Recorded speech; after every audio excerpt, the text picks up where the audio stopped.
E aí, pessoal, sejam bem-vindos a mais uma aula de ciências. Eu sou o professor Robert e na aula de hoje a gente vai falar bastante sobre um tema que a gente começou a ver na aula passada, que são os chamados elementos químicos. Pessoal, seguinte, nas aulas passadas a gente falou bastante sobre os átomos. A gente falou sobre a estrutura do átomo, a gente falou sobre os prótons, elétrons, nêutrons. A gente viu também que um conjunto de átomos que tem o mesmo número atômico, eles são bastante parecidos. Na verdade, eles são, de certa forma, quase iguais, né? E eles estão organizados em um grupo chamado de elementos químicos, certo? E as habilidades que esse assunto sugere que a gente tenha, né? Porque existe uma diferença entre o assunto, aquilo que eu vou levar para a minha vida e aquilo que pode ser cobrado em questões. E é isso daqui que pode ser cobrado em questões. Então, vamos lá. Primeiro de tudo, conhecer o formato da tabela periódica e a maneira como ela é organizada. Eu já apresentei para vocês a nossa querida tabela periódica, que vai ficar com vocês aqui agora até o final do ensino médio, dependendo do ramo que vocês forem escolher, até o final de suas vidas, né? E também como ela é organizada, tá? Então, vocês viram que cada elemento da tabela periódica tem uma enorme diferença de um para o outro, que é o quê? O número atômico, beleza? A segunda habilidade é reconhecer a periodicidade dos elementos químicos e a terceira é conhecer as propriedades de elementos de alguns grupos. A gente começou a ver na aula passada também que esses elementos químicos, eles estão agrupados, certo? E eles estão agrupados, um dos motivos por eles estarem agrupados é porque eles têm propriedades semelhantes. E a gente vai ver algumas dessas propriedades hoje, beleza? Vamos lá. Primeiro de tudo, só relembrando aqui, o que é elemento químico? A gente pode definir um elemento químico como sendo um conjunto de átomos com o mesmo número atômico, ou seja, com a mesma quantidade de prótons no núcleo. Vamos imaginar que você tem aqui diversos átomos ao nosso redor. Todos os átomos que tiverem o mesmo número atômico, lembrando que número atômico é o que? A quantidade de prótons em seu núcleo. Todos aqueles átomos ali que têm a mesma quantidade de prótons no núcleo são semelhantes, né? Então, eles vão formar um pequeno grupo chamado de elementos químicos. Essa daqui é a tabela periódica que eu mostrei para vocês na aula passada, tá? Esses daqui são todos os elementos químicos que a gente, até no dia de hoje, né? Até a aula de hoje, são os elementos químicos que a gente conhece. Pode ser que daqui a 10, 15, 20 anos, ou até mesmo amanhã, possa ser descoberto um novo elemento, e aí ele é adicionado aqui na tabela periódica, tá? Mas uma coisa que vocês viram também, por exemplo, o hidrogênio, a gente falou demais do hidrogênio, né? O hidrogênio, o número atômico dele é 1. O que é que significa? Significa que no núcleo do hidrogênio, a gente vai ter um próton. E aí, ó, depois do hidrogênio é quem? É o hélio. Veja que ela tá assim, ó, ela vem aqui, aí vem pra cá, aí depois começa de novo, aqui, aqui, aqui, essa daqui é a periodicidade, ó. E cada casinha dessa é um número atômico a mais, ou seja, um próton a mais no núcleo. E esse um prótonzinho a mais, gente, já traz propriedades completamente diferentes para esse átomo, tá? Então, por isso que tem essa grande, enorme diferença, beleza? A gente viu também como é que a gente lê cada quadradinho desse daqui. Geralmente, o número atômico fica na parte de cima. Detalhe, o número atômico sempre vai ser um número inteiro. Ou seja, você não vai ter 26,3, 26,9, 26,5, 30,14. Não vai ter. Número atômico é sempre um número inteiro, beleza? Essa parte do meio aqui, ó, fica o símbolo desse elemento. Dependendo do quadradinho, né, do jeito que a questão vier, o nome do elemento vai estar aqui embaixo. E um pouco mais embaixo aqui a massa atômica. Geralmente, assim, o mais comum é que essa massa atômica aqui, ela venha, assim, a nível de ensino fundamental, tá? É que ela venha no número inteiro também, tá bom? Mas do ensino médio para frente vocês vão ver que a nível de questões, essa massa atômica aqui, ó, ela vai estar a massa atômica real, ou seja, um número não inteiro, um número um pouco quebrado, beleza? Lembrando que essa massa atômica, pessoal, essa massa atômica bem aqui é o número de prótons mais o número de nêutrons, beleza? Se eu pegar a quantidade de prótons e somar com a quantidade de nêutrons, a massa deles, né? Lembrando que a massa do próton e a massa do nêutron é de uma unidade. Se eu somar as duas, eu vou obter aí a massa atômica do meu elemento, beleza? Gente, essas duas informações são muito importantes a nível de questões, tá? Primeiro de tudo, número atômico é a quantidade de prótons. Massa atômica é a quantidade de prótons mais a quantidade de nêutrons. No caso aí, a massa dos prótons mais a massa de nêutron. Só que um nêutron, a massa dele é igual a uma unidade, beleza? Isso daí é tranquilinho. Então vamos lá, gente. Quem foi que inventou de organizar todos os elementos químicos que a gente conhece num lugar só? Foi Dmitri Ivanovich Mendeleev. Ele começou a organizar esses elementos, pessoal, de acordo com a sua massa atômica. Lembrando que hoje a gente sabe que é pelo número atômico, só que com Mendeleev ele começou a organizar esses elementos químicos através da sua massa, né? Ele viu que de um elemento químico para outro, o que diferenciava ali era a massa. Só que, pouco tempo depois, em 1913, e aí o Mendeleev já tinha falecido, um físico chamado Henry Moseley, ele viu que a principal diferença de um elemento químico para o outro era o quê? Era o seu número atômico. A principal diferença era o seu número atômico, certo? E aí, só depois que veio surgir essa tabela aqui do jeito que a gente conhece hoje, certo? É a tabela oficial, atualizada dos cientistas? Não é, mas só com ela aqui a gente já consegue resolver todas as questões até o ensino médio, até o ensino superior, beleza? A gente não vai tratar com a tabela periódica 100% atual, não, porque não precisa muito. Pronto.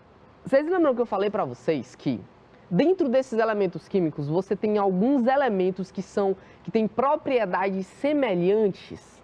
Pois é. Então, esses elementos químicos que têm propriedades semelhantes, a gente agrupa eles nas chamadas famílias, tá bom? Então, deixa eu ver se aqui... Não tem. Então, esses elementos químicos aqui, ó, que estão nessa faixa aqui, na chamada família 1A, lembrando, ó, primeiro de tudo, a gente vai ver aqui algumas coisas aqui. A primeira delas que a gente vai ver é a nomenclatura. Essa daqui, pessoal, é a chamada família 1A. A família 1A, com exceção do hidrogênio. Por que o hidrogênio não entra aí nos chamados metais alcalinos? Pessoal, o hidrogênio talvez seja um dos elementos... Na verdade, talvez não. O hidrogênio é o elemento químico mais especial que a gente tem, tá? Primeiro, ele é o mais abundante. Segundo, ele tem propriedades que são únicas, somente dele, certo? Principalmente a questão das ligações. Quando a gente for estudar ligações, gente, a gente vai ver que as ligações do hidrogênio são únicas, principalmente uma que vai o seu nome, que é a ponte de hidrogênio. Mas depois a gente vê isso aí. Beleza? Então, essa família aqui, que está aqui, ó, na primeira coluna, é a família chamada de família 1A, que são as chamadas famílias dos metais alcalinos. As características desses metais, pessoal, serão as seguintes. Esse grupo aqui, pessoal, eles são sólidos e brilhantes em condições ambientes. Professor, que condições ambientes são esses? Condições normais de temperatura e pressão. A pressão normal que a ciência usa é a pressão de 1 atm, tá? É a pressão ao nível do mar. E a temperatura é de aproximadamente 25 graus Celsius. Então, nessas condições, em condições ambientes, esses elementos que estão nessa família aqui, ó, eles são sólidos e brilhantes. Outra coisa, eles também são muito reativos. Eles são macios e guardem isso daqui. eles são bons condutores de eletricidade, tá certo? Eles são excelentes condutores de eletricidade. Eu vou voltar aqui um pouquinho, falar, pronto, bem aqui, ó. Vou caçar um exemplo, ó. A gente acabou de ver que esses elementos aqui, ó, esses elementos aqui são os chamados metais alcalinos, né? Tá até aqui, metais alcalinos. Eu vou pegar como exemplo o sódio que está presente no nosso sal de cozinha. Gente, o sódio, eu acho que eu não falei para vocês, eu falei para o pessoal do sexto ano, que o sódio, pessoal, em contato com a água, ele gera uma explosão. Primeiro de tudo, em condições normais, o sódio, ele é sólido. Aí, como a gente acabou de ver, pessoal, os elementos do grupo 1, que são da família 1A, eles são muito reativos. O sódio misturado com cloro, ele não faz nada, a gente faz é comer, né, que é o sal de cozinha. Só que ele sozinho, a gente joga ele na água, o que acontece? Acontece uma explosão. Eles são muito reativos, certo? Outro exemplo aqui, agora a gente vai para a família 2A. A família, vou apagar aqui. A família 2A, pessoal, são os elementos químicos que estão localizados na coluna 2 e são chamados de metais alcalinos terrosos. As características desses elementos, pessoal, são as seguintes. Primeiro de tudo, eles são menos reativos do que o grupo 1, só que em contrapartida eles são mais duros, mais rígidos do que os elementos químicos do grupo 1. Isso em quê? Em condições ambientes, em condições normais, certo? Geralmente eles são sólidos prateados e têm uma boa condutividade. Eles são bem parecidos com o pessoal do grupo 1, só que algumas características como reatividade e condutividade já não são tão boas quanto o pessoal dos metais alcalinos, né, que é a família 1A.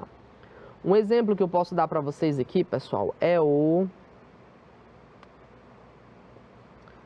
magnésio. Gente, o magnésio, ele já vai ser basicamente tudo que eu acabei de falar. Ó. Ele é menos reativo do que, por exemplo, o sódio, né? Você pode colocar magnésio na água que você não vai gerar uma explosão. Eles são mais rígidos, e no caso do magnésio, ele vai ser mais rígido do que, por exemplo, o sódio, que eu usei, né? Aqui tem sólidos prateados. Gente, não necessariamente ele vai ser prateado, tá? Mas a maioria é de se esperar que seja um sólido prateado, tá? E também tem uma boa condutividade. É uma excelente condutividade? Não é, é uma boa, tá? É uma boa condutividade só. Agora, pessoal, a gente vai falar dos metais de transição, que são esses daqui do meio, ó. Esses daqui, pessoal, eu não vou dar um tratamento especial para eles. Por quê? Porque eles são complexos demais, tá? As características deles são as seguintes. Eles formam complexos, tá? Primeiro de tudo, isso aqui não vai cair tanto em questões, tá? Muito por conta deles serem muito complexos, eles variam demais. Eles podem ser sólidos metálicos, duros, quebradiços. Tem um exemplo também do mercúrio, que ele já não vai ser sólido, ele vai ser líquido em condições normais, em condições ambientes, né? Então, eles variam bastante de característica. Por isso que a gente não dá tanto carinho para ele assim, a nível de nono ano, tá? Aí tem um detalhe, pessoal. Bem aqui, ó, nos metais de transição, vocês perceberam que tem dois quadradinhos, esse e esse. Esses quadradinhos aqui, pessoal, eles formam grupos de elementos químicos. No caso desse quadradinho laranja aqui, são chamados lantanídeos. E esse roxinho aqui, rosinha, eu não sei bem a cor dele, eles são o grupo dos actinídeos. Esses elementos químicos aqui, pessoal, primeiro de tudo, eles não estão 100% presentes no nosso dia a dia. Por isso que a gente não dá um tratamento tão especial para eles, tá? Não só eles, como os de metal de transição também. Certo? Agora, pessoal, a gente vai falar da coluna 3 aqui, ó, da coluna 3, que é a família do boro. As características da família do boro, pessoal, serão as seguintes. Eles são sólidos em condições ambientes e são prateados, com exceção de quem? do principal, né? Do boro. O boro, pessoal, ele fica aqui, ó. Por isso que é o nome da família boro, porque o primeiro elemento aqui na coluna é quem é o boro, tá? Acho que ficaram sem ideia e aí por isso que colocaram. O próximo aqui, pessoal, vai ser o da família do carbono. As características são as seguintes. Basicamente, são sólidos em condições ambientes. Ó, e aí a mesma coisa do boro. Ela leva esse nome de família do carbono porque o primeiro elemento químico na tabela, na coluna, é quem? É o carbono, tá? Agora a gente vai para o nitrogênio, que é a família... Gente, isso aqui cai em questões, tá? Bastante em questões.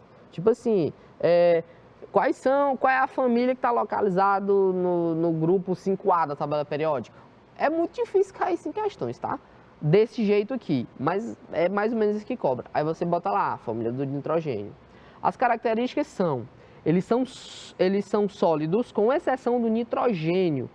O nitrogênio, pessoal, ele apresenta a forma gasosa em condições ambientes. Vale lembrar que isso aqui já foi cobrado em questões, tá? Olimpíada de Química. Qual o gás mais abundante na atmosfera? É o gás, na atmosfera terrestre, é o gás nitrogênio, beleza? Agora o próximo aqui que a gente vai aprender é a família chamada de família 6A, que é a família dos calcogênios. Características. A família dos calcogênios, pessoal, eles são sólidos em condições ambientes, tá? Com exceção do oxigênio, que assim como o nitrogênio, apresenta uma forma gasosa em condições ambientes. E a família do calcogênio é formada por oxigênio, enxofre, aqui eu não tenho certeza, mas eu acho que é o selênio, aqui é o polônio. Esse daqui eu juro pra vocês que eu não consegui identificar. Às vezes, gente, isso também é cobrado em questões. Quer dizer, já foi cobrado em questões, hoje não é mais. Tipo assim, quais são os elementos químicos que fazem parte da família dos calcogênios? Aí tem lá as alternativas. Hoje em dia, isso não é mais cobrado, mas é muito importante se a gente conseguisse aprender, tá? É muito interessante isso daí, tá bom?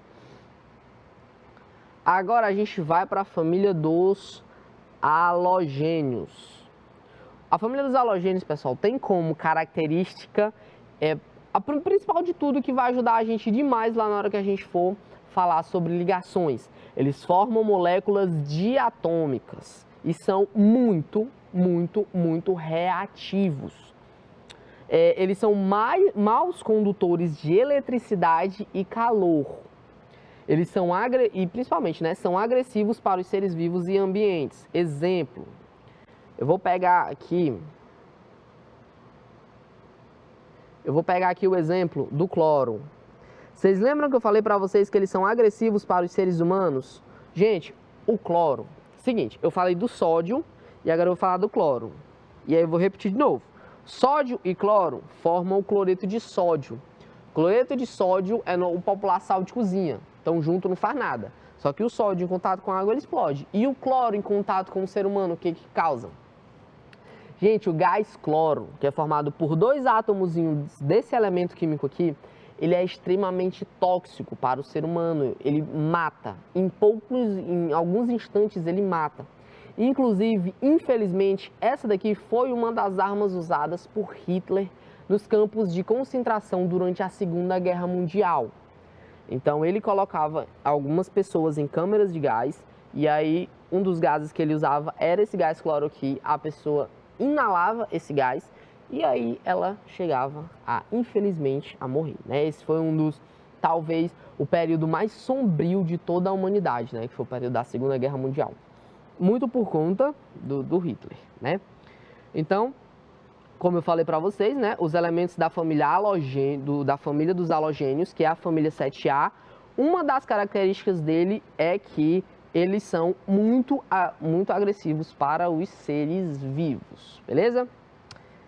Agora a gente vai para a última aqui, essa família aqui é maravilhosa, a família dos gases nobres. Eles têm uma das características mais invejadas pelos outros átomos, ou pelos outros elementos químicos, que é a de serem muito estáveis. Eles são muito estáveis. Eles podem ser encontrados na natureza ligados só entre eles mesmos. Já já a gente vai ver um pouco mais sobre isso, tá? E outra, muito importante, muito importante, é que eles são encontrados na forma de gases. Daí o nome, né? Gases nobres. Todos os elementos químicos dessa família aqui, dos gases nobres, em condições normais de ambiente, né? De temperatura e pressão, eles estão em sua forma gasosa, beleza? Então a gente passou aqui rapidamente pelas características deles, né? Agora a gente vai falar sobre os elementos químicos que estão aqui, né? Que estão em cada família, que a gente já viu, e vocês em casa, gente, por conta do tempo, vocês vão ver isso com mais carinho. Os elementos químicos que formam cada família, gente, isso é extremamente importante, tá? E aí, ó, só um exemplo aqui, ó.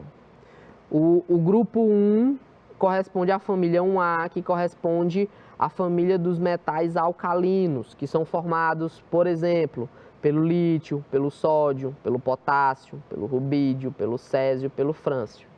Esses daqui são os elementos que estão na família 1A, que é chamada de família dos metais alcalinos. Depois vocês vão ver isso aqui com calma, tá? Em casa, eu vou confiar em vocês. Agora, o que vai ser importante pra gente, que a gente vai ver melhor na próxima aula? Isso daqui, ó. A configuração eletrônica.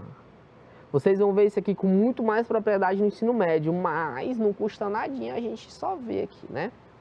Eu vou falar isso melhor na próxima aula, mas guardem uma coisa no coração de vocês. Todos, vou apagar aqui. Todos os elementos da família 1A, eles terminam a configuração eletrônica dele em S1. Professor, o que é a configuração eletrônica? Calma.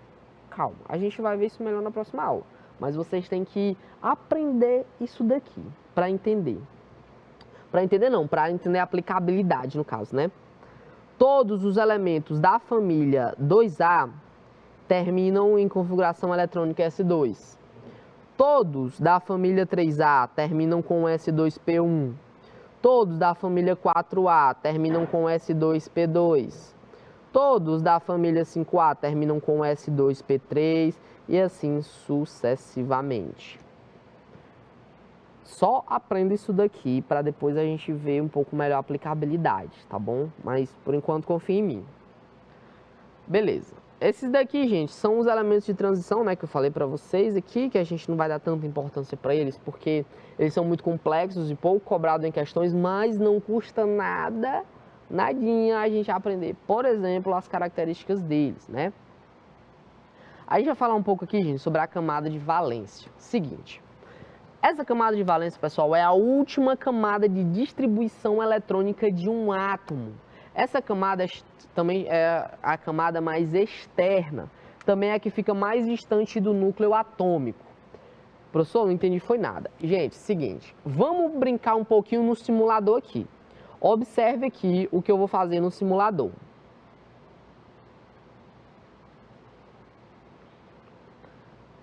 Vocês lembram desse aqui? Essa daqui é o núcleo e esse daqui, ó, são as chamadas camadas, né? Aqui no centro, aqui no núcleo, a gente vai ter os prótons e os nêutrons. E aqui a gente vai ter os elétrons. Gente, vocês lembram que eu falei para vocês que esses elementos químicos, eles podem ter determinado número de elétrons em suas camadas? Essa primeira camada, gente, ela só cabe 2 elétrons, ela não cabe mais do que isso. Essa segunda camada, gente, ela cabe no máximo 6 elétrons. Eu vou ver aqui se o simulador deixa eu colocar mais de 6 elétrons aqui. Aqui tem 4, 5, 6. Aliás, perdão. Essa primeira camada, gente, ela cabe 2. Essa segunda camada, ela cabe 8. Se eu colocar, é porque o aplicativo, o simulador não deixou. Mas se eu colocasse mais um elétron aqui, Essa segunda camada aqui, gente, já não dava mais para colocar elétrons. Já ia para uma terceira camada. Vocês lembram que segundo o modelo atômico de Bohr, a gente vai ter 7 camadas? Pois é. De acordo com a quantidade de elétrons que esse átomo tiver, ou que esse elemento químico tiver, esses elétrons eles vão se arranjando em camadas. Então, no caso dos átomos, gente, o número de elétrons por camada tem um limite. Exemplo, vocês estão vendo aqui que a primeira camada só cabe 2. A segunda camada cabe em 8. A próxima camada já vai caber mais, que a gente vai ver agora. Beleza? Vamos voltar para o slide para ver. Então, essa camada de valência aqui, essa é a última camada de distribuição eletrônica de um átomo, tá? No caso do que a gente acabou de ver, a última camada foi a segunda, né? Como eu falei para vocês também, gente, segundo o modelo de Bohr, a gente vai ter uma quantidade de 7 camadas. E cada camada só suporta determinado nível de elétrons. Quer ver, ó? Essa primeira camada aqui, gente, é a chamada camada K, chamada de nível 1 também. Ela só cabe 2 elétrons. Você não pode colocar 3 elétrons ali, não. Agora, professor, por quê? A gente ainda não sabe, mas só sabe que é assim. A segunda camada, gente, chama camada L, que está no nível 2, só cabem 8 elétrons, não cabe mais do que isso. A camada M, pessoal, que é o nível 3, só cabem 18 elétrons. Se tiver mais do que isso, já vai para a próxima camada, e assim sucessivamente. Então, o último elétron, ele vai estar em determinada camada, aquela camada ali a gente chama de camada de valência. Um exemplo aqui, rápido, bem rápido, que a aula tá perto. Imagine que você tem um átomo com 30 elétrons. Onde está a camada de valência desse átomo? Então vamos lá. Ele tem 30 elétrons. Opa, vixe Maria. Ele tem 30 elétrons. Na primeira camada, só dá 2. Sobram 28. Na próxima camada aqui, só dá 8. Então, sobram 20. A próxima camada aqui tem 18. Sobram 2. Então, a próxima camada aqui cabem 32. Só que eu só vou colocar 2 ali. Então, esses 2 vão ser comportados tranquilamente na camada N. Então, o meu último elétron, ele vai estar localizado na camada N, tá? Esse daqui foi só um exemplo rápido, porque a gente vai ver isso com muito mais propriedade na próxima aula, tá bom? Então, a gente vai encerrando por aqui.